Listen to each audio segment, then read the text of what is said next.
Hey everybody, welcome to Help Me Get Hired, brought to you by Work It Daily, the channel that helps you turn frustration into career success. My name is Ariella, this is JT, as you all know. We got a really great show for you today, got a lot of great topics to cover that we get asked about all the time, so we're super excited to dive into those. Just before we get started, I just want to remind you guys to quickly subscribe if you want to see this show every week. We do this every Wednesday. We also have a ton of great content. JT is all over our YouTube channel with great career advice. And everybody else. She should look familiar to you as well. If not, then you need to subscribe. So definitely subscribe, hit the little bell if you want reminders, and keep in touch. So let's get started. Let's get started here. Okay, so our first topic here today has to do with LinkedIn and things that people kind of do wrong on LinkedIn, and it kind of hurts them in their career. So JT wrote a great article on Inc. that's been blowing up about one thing that you're probably doing wrong in your LinkedIn profile. So JT, I'm going to let you take it from here. Yeah, so we have been writing a lot about the subject of LinkedIn. We were amazed at how many people don't know what to do on LinkedIn on a regular basis. And this one particular tip turned out to be, a surprise to a lot of people, which was you never, ever, ever, ever, can I stress it enough, ever, talk about yourself in the third person on a LinkedIn profile. Because when you do that, you come across like a narcissist. So we were joking in the office about it because if you've ever seen like a famous sports player, right? Football players, when they talk about themselves in a job, like in an interview post-game in the third person, you just laugh. They just sound so full of themselves. But that's essentially what you're doing on your LinkedIn profile. And I had a lot of executive level individuals email me after they read this article saying, I literally was told that I should write in the third person because I'm an executive and I need to sound, important and authoritative. And my answer to them was, who does your LinkedIn profile? Who writes your LinkedIn profile? And they said, well, I do. I said, well, if you write it, then why the heck would you write this in the third person? And that's really what this article is all about, is that by default, we know that when I'm looking at a LinkedIn profile, like your LinkedIn profile, I know you wrote it about yourself. Right. So if you were to say, Ariella is amazing at this and Ariella is amazing at that, it would set me off. Yeah, right? It doesn't sound natural. No. No, you sound stuffy, again, full of yourself, a narcissist. You really do. So big tip of the day, but there's so much more. I think what this makes people realize is that there's so much more to LinkedIn that you need to think about. It's not like your Facebook profile or Instagram or whatever other social profiles you use for fun. LinkedIn is this place where you have to think about your professional persona and how it's being interpreted. And LinkedIn has never given anyone any guidelines on what to do on its platform. They've always just let people go.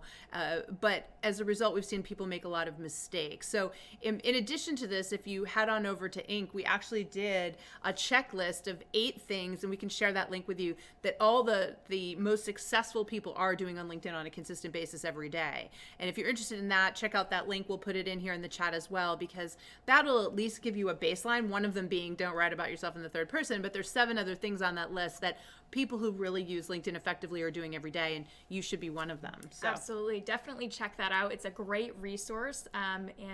It's amazing how one small thing can make such a big difference, and you might not even realize it. So yeah, what's one thing on your LinkedIn profile that you realized you were doing wrong? Oh, my headline. My headline was horrible when I first got a LinkedIn profile.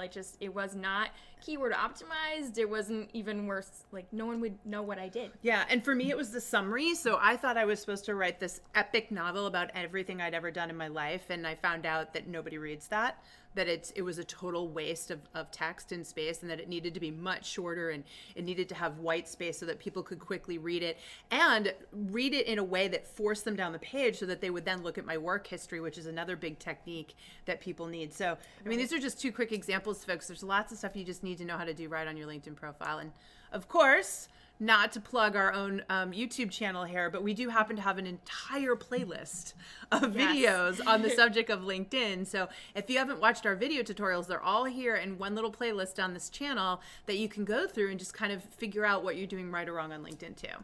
Absolutely. Little things make huge differences, especially when recruiters are searching for you. And when you want to show off your profile, you want to make sure you're doing everything right. Yeah. So. When you're trying to get hired, this is the number one spot that recruiters are looking for talent, and they're searching for you. So you've got to put yourself in their path. You've got to be found, and LinkedIn is the way to do it. So definitely check that playlist out, and don't be a narcissist.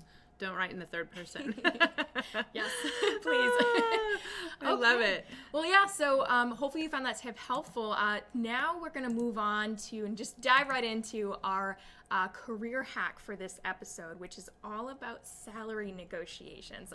This is something that a lot of people are not confident in when they're searching for a job. They get an offer. How do I negotiate? So we got some tips for you today, or we have this big career hack for you today. Yeah, definitely. So, it's funny because we were just talking about this before we came on the show today, that inside Work It Daily, so for those of you that don't know what we do for a business, we're actually a career coaching company, and it's all done online in a private platform. So people sign up on a monthly subscription service, and they're able to chat with the career coaching staff, myself, Ariella, and the rest of us. And I got this really heartfelt note today from one of our members. She said, you're really giving me career confidence to go after the job that I've always dreamed of. She said, but most importantly, I've been underpaid my entire life. She said, I've always sold myself short. It always seems safer to take less money because then they didn't expect as much of me. But I've secretly always been really disappointed that I've never earned what I know I'm worth.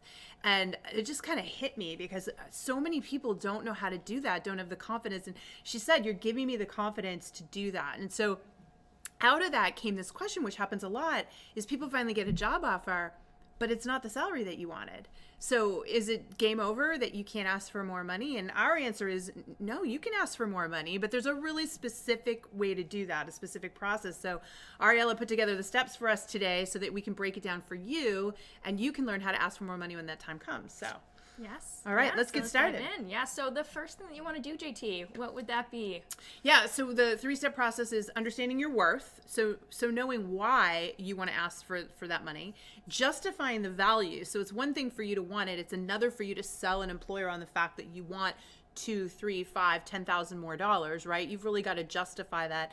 And then going in and asking for it strategically or asking for it in the right way so that the way you present it isn't misperceived. I mean, what I wouldn't want to have happen is the offer being taken away from you, right? And I think that's what most people are afraid of. If I ask for more money and they say no, will they not even offer me the job? Well, no, if you ask the right way, and we're going to show you how to do that today, they will in fact either give you the raise you're looking for, or as you'll see, you'll get onto a different footing with them where you can start to negotiate for other things. So absolutely. Sound good? Yes, definitely. All right, let's dive in. So let's talk about the first thing, understanding your worth. And so one of the things we want to introduce you to, if you don't know about it already, we're big fans of Glassdoor. They are an unbelievable resource. And one of the tools that they came out with last year that a lot of people don't know about is something called the Know Your Worth tool. And I'm going to click over there on that. What this tool allows you to do is put in a job title or a company, and then put in salaries, which you see default there, and the location. And based on all their research, they're going to tell you what the salary ranges are for that role in that location. And, I'm going to give kind of a typical example. So software developers are a highly sought after skill set. There's actually 0% unemployment for them in San Francisco area. And we know cost of living is crazy expensive in San Francisco. So you might come in here and put software developer San Francisco, and you'll see, a really high salary like the one you're seeing here. But then you might go and put it in Oklahoma, where the cost of living isn't nearly as high, and the software developers, are paid less. And so that's why you want a tool like this, because, you have to understand what you're worth in the area that you are living in or going after. So that's the first step, because when a company gives you an offer and you don't feel that it's accurate, you have to do your homework first. Times are changing. The market is shifting. We've got millennials making up half the workforce right now. And this is a subject that we did. So anybody that's literally over the age of 35 should probably watch the video we did this week on age discrimination, because it's really experience discrimination that you're up against. And that video goes into detail about that. But the short version of that is this theory of supply and demand, which is so many younger people are now in the workplace in their late 20s and 30s. They have great experience, they're super talented, and they're less expensive than maybe somebody with the same exact skill set, but that's been in the industry for 20 years. And so knowing that, it's changing the market rates. So you might think you're worth $60,000, $70,000, but in your market, with all these younger individuals who are willing to take 45, 50, you're now overpriced. So you've got to get clear on that first. Really own up to the fact, am I realistically asking for the right amount of money for the marketplace? All right. So once you've done that, once you've done your homework and you say, you know what, I really am worth more. I know that I should get $8,000 more, or I want to ask for $10,000 more. Now you're ready for step 2, which is justifying that. And I think that's really the important part, because it's one thing to know that you want that money. It's another to tell you, the employer. So It's true. So let's talk about this. You're an employer. You've made me an offer. You think it's a great offer. And somebody comes back to you and says they want more money. What's the first thing that's running through your head? Why should I pay more money? Yeah. You know? This is a business, right? I mean, have you ever gone out and bought something on Amazon? Or you search for something on Amazon these days, right? Amazon Prime, free shipping. And you literally looks like the same picture of the product. Like there's 20 of them. Mm-hmm. And they're all different prices. The first thing you're wondering is, why is this one $17 and this one's $12, right? Do you do that? Mm-hmm. Yeah, I definitely do. You start looking to say, is there any physical difference between the two? So if you are saying I'm worth more money, you have to explain to that employer why, or they're going, what are you talking about? You know, I can get this for this amount. So you have to come up with a number. So let's say you came back and said you wanted $5,000 more. Some things I would want to hear from you is specific areas of expertise that you have for this job, examples of how you've solved problems, alleviated pain for other employers exactly like I need you to do for me. Mm-hmm. Talk to me about the money that you've saved or the money that you've earned past employers that would justify that. You've got to talk that up. Also, some obvious things like cost of living. It's okay to say I'm at a point in my life, in my career, where this is the amount I need to really be able to cover my expenses, and this is the additional value that I will give you in return for doing that. So you're going to have this framework of this is what I need, this is why I need it, and here's the value that I'm going to give you that makes that worthwhile. They've got to feel like they're going to get the return on the investment. Absolutely. I feel like that's probably where a lot of people go wrong, is where, you know, you throw out a number, and if you can't, you know, justify it, then that's where job offers, you know, disintegrate. Yeah. It's and you know, I've heard a lot of people say, well, you know what, I'm just going to take the job and then I'm going to negotiate it later. I love this one. So, you know, my annual review is going to come along and then I'll ask for more money. Well, you've now let a whole year pass, and a study was done that said every time that you leave $5,000 on the table, right, for a job, if you compound that over a 20 or 30 year lifespan, if you do the math on that, that's about over $600,000 in money you left on the table that you didn't earn. So this matters. This really matters. And so I think that you have to be justifying that, so that, because then you'll go in more confident too, which is going to lead into our third one, is that for you to just go in and go, I'd like $5,000 more just because I want it. You're not even going to believe that. Right. It's going to be hard to sell it, right? Yeah. Another example would be, tell me about a time, I'm going to put you on the spot, where you went in to buy one thing and you ended up buying something more expensive. Every time I go to Target. I love that place, but I always actually opt to buy something. If I see the same product or similar, I always go for the cheaper one, obviously, because I'm, you know. Yeah, and so you're looking at that and you're comparing the prices that way. The one time that you will spend more money on something, where you will go, okay, I could get it for this amount, but I'm going to spend this amount more, always because of value. You're never going to do it just because. Right. You're going to do it because you saw the value. So we all know that. That's why you have to be prepared. It's not just to convince them, it's to convince yourself that you're worth that additional money. So cannot stress enough how much you need to really rehearse this and get this clear in your mind. Definitely. And always think about that other candidate. What's the candidate who's, you know, they have the exact same skills as you? What's your edge? And why should you get more money than that person? Absolutely. Absolutely. So that's going to lead us into the third one, and that's asking for it strategically, right? So a couple of hints there that are super important. You never ask for a counter via email.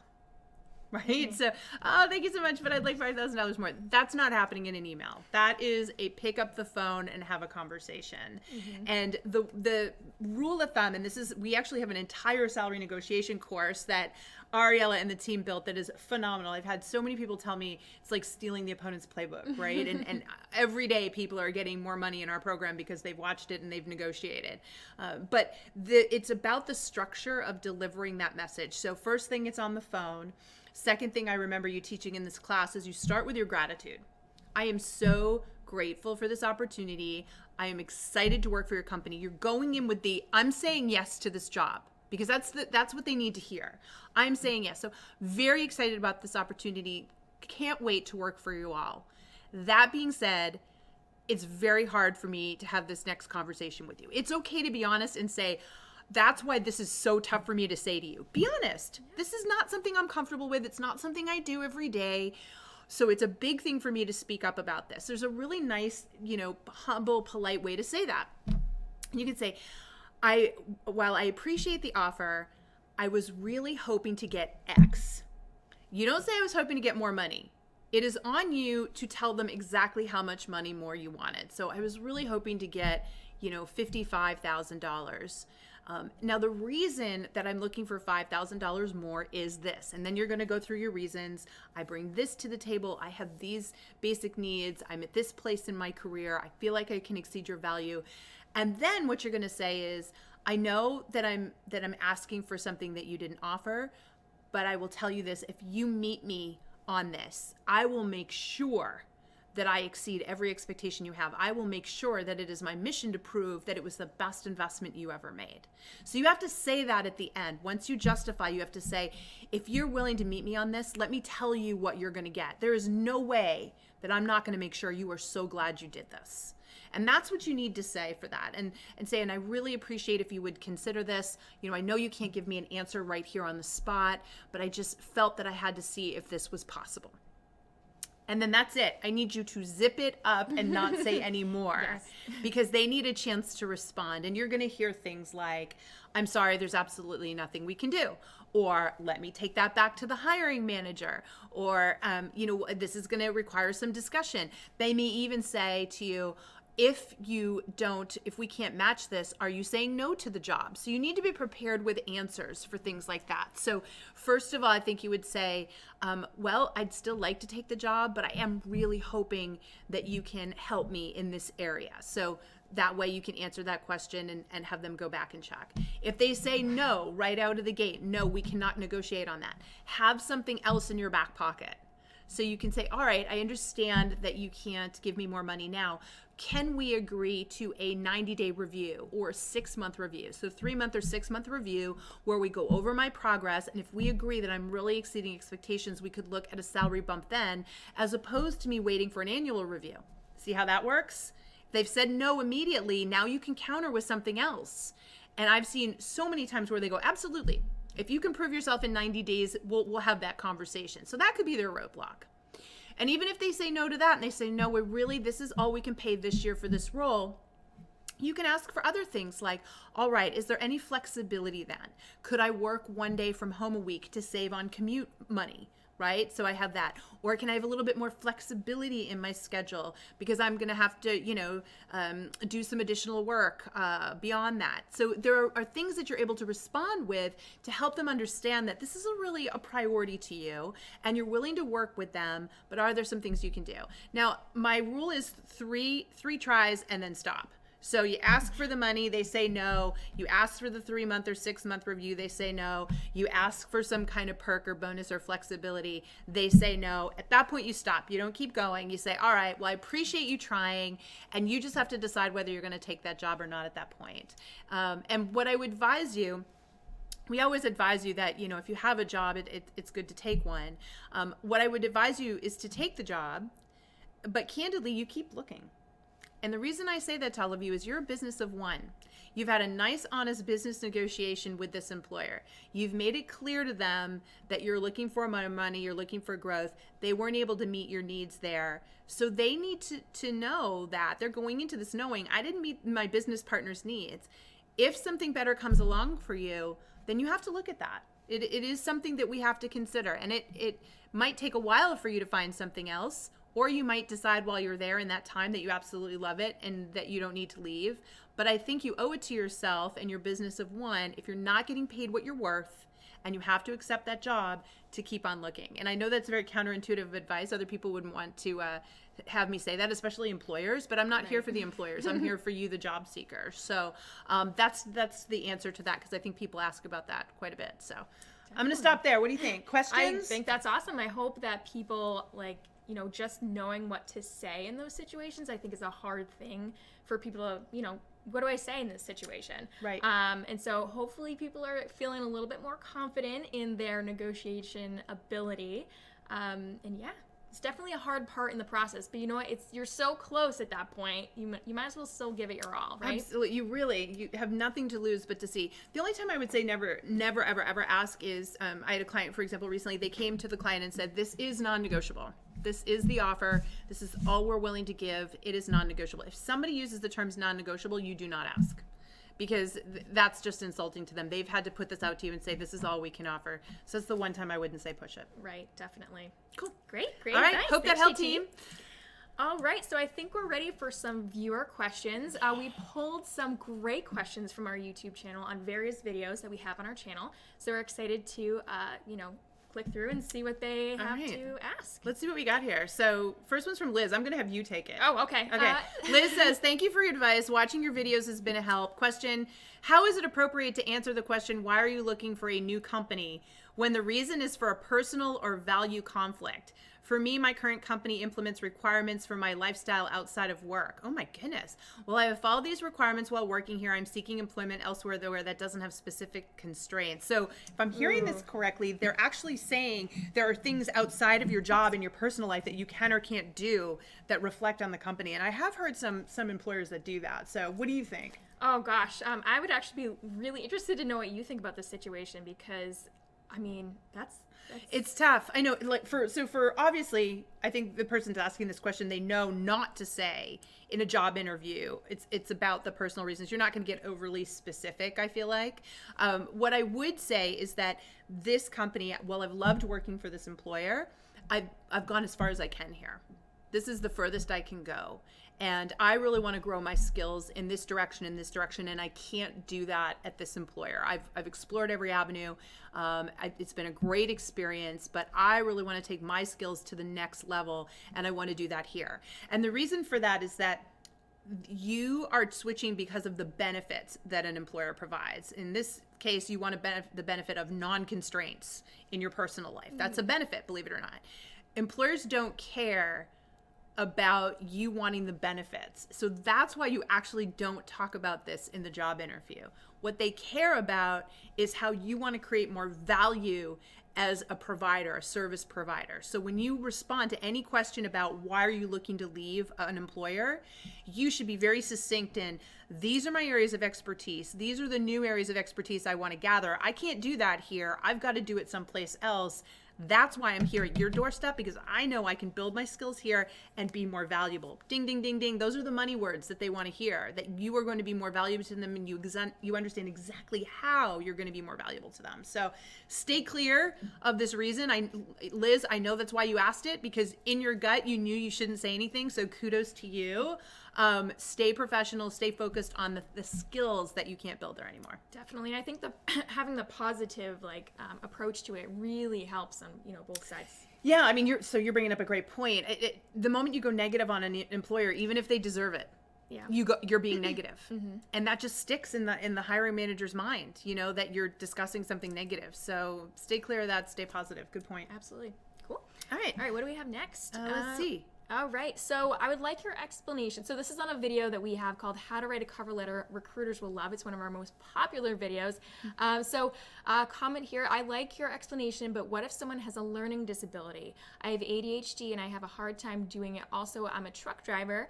Any suggestions to make writing a cover letter easier for myself? So JT, what do you think? Absolutely. So one of the things that we teach in this cover letter tutorial that people take is this idea of being disruptive. And the secret to being disruptive is telling a story. If you want people to remember you, Maya Angelou says people always remember how you make them feel. Well, when you tell the right story, you make people feel a certain way, and that's how they remember you. So for this individual, I think you have to wrap your head around, how do you make people feel better on the job? What do you do that makes them feel good? There's a story in there somewhere. Now, maybe it's that you've figured out how to overcome your ADHD, or maybe it's something that you do as a truck driver that is special or different or better that you know makes an impact. That's the story that you want to tell. And the cool thing about that is once you pick a couple stories that really represent who you are as a professional, you'll find yourself reusing those in cover letters. You might change the intro a little bit or, you know, the name of the company, but you'll reuse those stories. You'll pull them off the shelf. You'll put them into the cover letter because they match the company that you're applying to. So it's okay that you've got this learning disability. Use it to your advantage. Tell a story around it. Just take the time to come up with a couple of these stories that define you as a person, that conveys how you make others feel on the job, and then use those repeatedly so that you don't have to reinvent the wheel every single time. And that goes for everybody. It doesn't matter who you are. When you're writing cover letters, I mean, we review cover letters. Part of our service when you join Work It Daily is people create cover letters based on our tutorial. They send them to us and we review them and say, hey, this is hitting me the right way, or this story doesn't really hit me the right way. We tell you the reaction or the feeling that we're having based on it. It's amazing what people write, right? But once they get their flow, their mojo, they've got their 2 or 3 stories, they're off and running. They don't have to do as many as you would think once they get it up to speed. Definitely. And I just want to share a quick story about that because I love reviewing all the cover letters in the program. They're so fun, and it's one of my favorite parts of Work It Daily. But I just want to share, my sister was actually looking for work a couple years ago, and she was having a really hard time writing her cover letter, and she went to school for English, so I was really surprised. And I was asking her about the company that she was applying to, and I was like, why do you want to work here? What's exciting to you about this company? Why do you want to work here more than any other company? She couldn't give me an answer. So I started asking her about other companies that she was interested in. She told me about this one company that she loved. She loved the way they work. She loved the work that they did. She loved the people that were there. And I'm like, that's your cover letter. You need to be applying to that company versus this company because you clearly have a connection. So if you feel like you really can't, you know, tell a story that connects you with a company, maybe it's not the right company for you. It's a brilliant point. It's a red flag, right? It's a warning signal that you're not applying to a company where you can see yourself belonging. And that's the true success of anyone these days that we talk to that's really satisfied in their job. They feel a bond with the employer. They feel connected there. So such a great point. If you're struggling, Ariella just pointed out, maybe that's not the right company for you. Right. Yeah. Great one. All right, moving on. Okay, Space Geek has a question. Finding hard data for accomplishments in some industries, like aerospace quality inspection, for example, are not so easy to, 1, find, and 2, explain in a way that can be understood. Also, there are some proprietary concerns for sharing that data with a prospective employer. Any advice on these challenges? Yeah, so this is coming from a video that we did called 5 Tips for a Clean LinkedIn Profile That Gets Noticed. It's one of our top rated videos here on YouTube. Check it out. Miss Ariella did it, and it's awesome. And it is a problem because on LinkedIn, we want you to list quantifiable accomplishments. We work with recruiters, and they always tell us, look, I want to know what the person got done. I want to be able to validate, turn around and tell a hiring manager, hey, they did this, this, and this. So these numbers are really important. But what if you're in some industry where you're not allowed to share that data because that's a customer's data and it's not supposed to be out in the public? Yeah. Well, first of all, you can keep companies' names a secret. You can reference, a private employer or a private company. You don't have to list their name.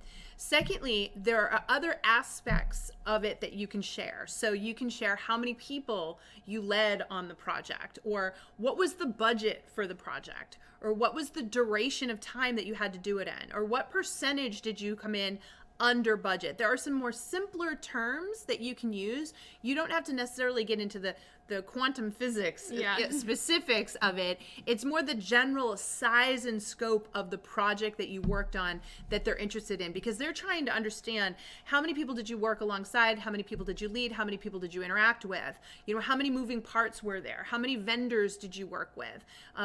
They just try to understand the context of the work that you did. So if you can provide those kinds of numbers, it's always a good thing. The other thing is to conservatively guesstimate.